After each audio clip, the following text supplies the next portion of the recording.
तो हमारे जितने भी विद्यार्थी वार्षिक परीक्षा की तैयारी कर रहे हैं, जैसा आप जानते हैं मैं हर विषय की आपको तैयारी करा रहा हूँ, चाहे आपका हिंदी हो या कोई से ही सब्जेक्ट हो। ठीक है भैया, आप तो बढ़िया से तैयारी करो, कोई दिक्कत नहीं। जो मैं पेपर बता रहा हूँ ना, ये बड़ी रिसर्च के बाद बता रहा हूँ, ऐसे नहीं कि उठा के पटक दिया हर कहीं से क्वेश्चन, है ना।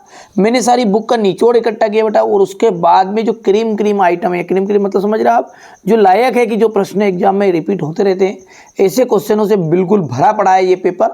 इसके अलावा 2 पेपर और है, सेट बी और सी, जरूर देखिएगा, है ना। चलिए तो शुरू करते हैं सेट ए को। वहाँ कोशिका अंग जिसमें डीएनए पाया जाता है, ये सभी। ठीक है। स्टार फिश किस जंतु किस संघ का जंतु है? इकाइनोडर्मेटा। प्रकाश संश्लेषण में कौन सा प्रकाश परास सबसे अधिक प्रभावशील है? लाल रंग का। तंत्रिका तंत्र की इकाई है, तंत्रिका तंत्र की जो इकाई है वो आ जाएगा तंत्रिका कोशिका। किसमें पुष्प एक लिंगी होते हैं? तो खीरा में। एक बीजपत्री के प्रारूपी संवहन पुल होते हैं, खीरा। क्या हो जाएगा इसका? यहाँ पर जाएगा बाहिर फ्लोएमी। हो गया इतना, यहाँ से अपन देख सकते हैं इतना। ठीक है भैया, इसके बाद में अपन यहाँ पर देखेंगे क्वेश्चन नंबर 3 हो गया ये 4, 5, 6। नग्न बीज वाले पौधों के समूह का नाम जिम्नोस्पर्म है। तो यहाँ पे लिख देते अपन जी।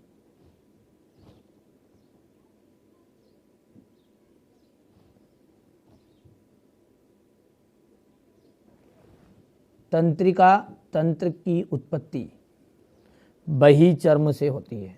इससे बही।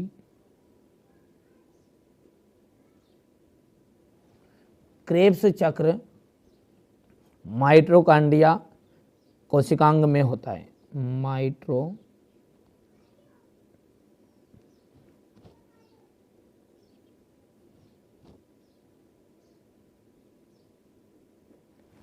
पक्षी वर्ग की हड्डी खोखली होती है।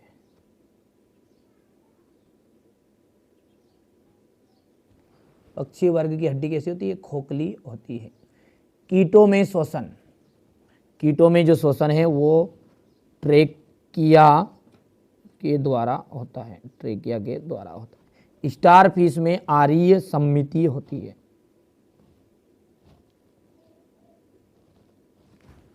हो गया भैया। इसके बाद में यहाँ पर अपन इंग्लिश मीडियम वाले बच्चे बढ़िया से करेंगे ये यहाँ से। ठीक है, चलिए आगे बढ़ते हैं। और अगला क्या है आपका? जोड़ी है, और जोड़ी को भी ध्यान से आपको देखना है ना। सारी चीज़ें रियल पेपर जो है ना पूरे मैंने 4 पेपर में समाहित कर दिया बेटा, ये कोई सामने नहीं बताऊंगा, मुझे भी एमपी बोर्ड की नज़र से बचना है ना। तो इसलिए ABCD 4 तरह के पेपर उसमें समाहित है। ओरिजिनल गारंटेड लिखा पढ़ी कर लो आप तो भले, पर सामने नहीं बताएंगे ना, 4 पेपर में सब कुछ है। अब जिनको अच्छे से नंबर बनाना ना वो कंप्लीट कर लेना। पहला है ऑक्टोपस। ऑक्टोपस का जाएगा कटकीय प्लेट, क्रेब्स चक्र, माइटोकॉन्ड्रिया, सेल्यूलोज का जाएगा पॉलीसेकेराइड, कीट का जाएगा ट्रेकिया, और ऑक्सीटोसिन का जाएगा एड्रीनेलिन। ठीक है भैया। इसके बाद में ये आपका थोड़ा छोटा कर दूं ताकि पूरी चीज़ें नज़र भी आ जाएगी। अब है आपके ये जोड़ी इंग्लिश मीडियम वाले बच्चों के लिए। गुणसूत्र किन किन पदार्थों से बने होते? कर लो। ठीक है, गुणसूत्र किन किन पदार्थों से मिलकर बने हैं? DNA, RNA एवं प्रोटीन।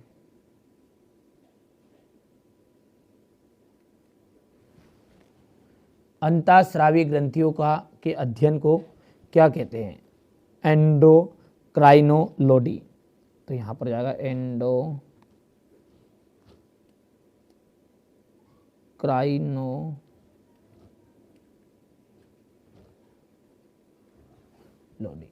द्विखंडन क्रिया किसकी है? द्विखंडन क्रिया है आसूत्री विभाजन की।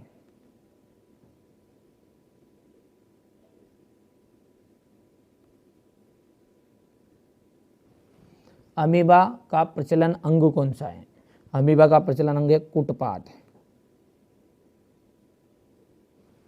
नाखून किसका बना होता है? काइटिन का। ठीक है। और इसके बाद में अपन बात करेंगे तो यहाँ से अपन इंग्लिश मीडियम वाले बच्चे बढ़िया से लेंगे, ये कंप्लीट करेंगे ना। हाँ चलिए आगे बढ़ते हैं। क्वेश्चन नंबर 5 की बात करेंगे ना, तो सत्य सत्य है। मानव का जो वैज्ञानिक नाम है मैंगीफोरा इंडिका है क्या, तो ये असत्य रहेगा। दूसरा जो है ना वो आपका सत्य रहने वाला है, तीसरा असत्य रहेगा, चौथा सत्य है, पांचवा सत्य है, और तंत्रिका कोशिका विभाजित होती है, तो ये आपका असत्य रहने वाला है। हो गया भैया।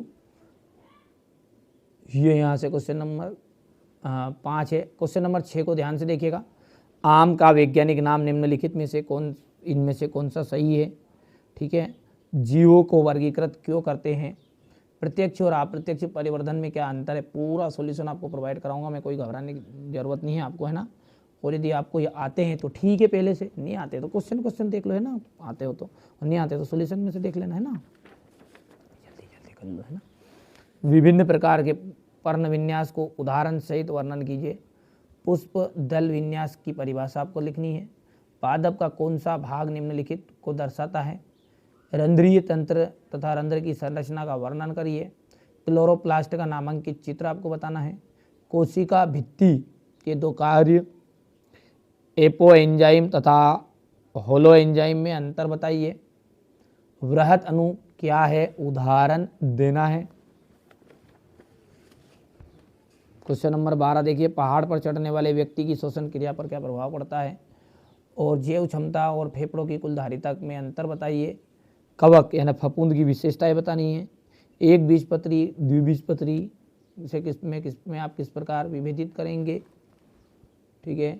इसके बाद में हो जाएगा उपास्थि और अस्थि में 4 अंतर, द्विबीजपत्री तथा एक बीजपत्री और तने में अंतर। पादप कोशिका का नामांकित चित्र बनाना है। डीएनए और आरएनए में 4 अंतर आपको बताने हैं। क्रेब्स चक्र के, ठीक है, समग्र रेखा चित्र बनाना है। ऑक्सीजन और किण्वन में अंतर कर लेना भैया, यही आपके पूरे रियल पेपर के प्रश्न आंसर में बता रहा हूँ आपको, है ना। चक्रीय और अचक्रीय फास्फोरिलेशन में अंतर बताना है। श्वसन और दहन में अंतर बताइए। मानव सजन तंत्र की संरचना और वर्णन। इसके आगे है आपका मनुष्य में नेफ्रॉन का नामांकित चित्र बताना है आपको। क्वेश्चन नंबर जो 18 है उसको ध्यान से देख सकते हैं, ये तो क्या आपका। और 19 में एक्टिन तथा मायोसिन